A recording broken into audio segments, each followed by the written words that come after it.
Ko so prišli iz shodnice, so se z Jakobom in Janezom takoj napotili v Simonovo in Andrejevo hišo.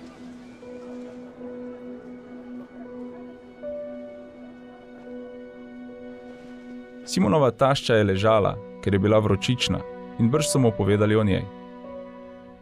Pristopil je, jo prijel za roko in jo vzdignil.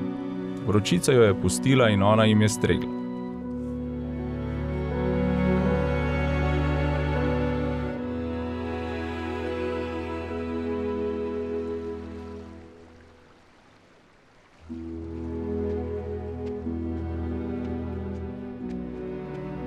Ko pa se je zvečerilo in je sonce zašlo, so prinašali k njemu vse bolnike in obsedene.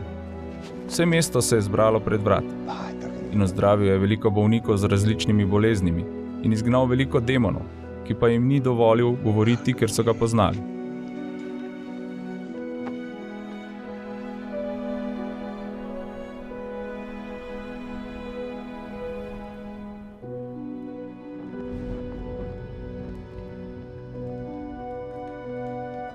No, vse zgodaj, ko je bilo še čisto temno, je vstal, se odpravil ven na samoten kraj in tam molil.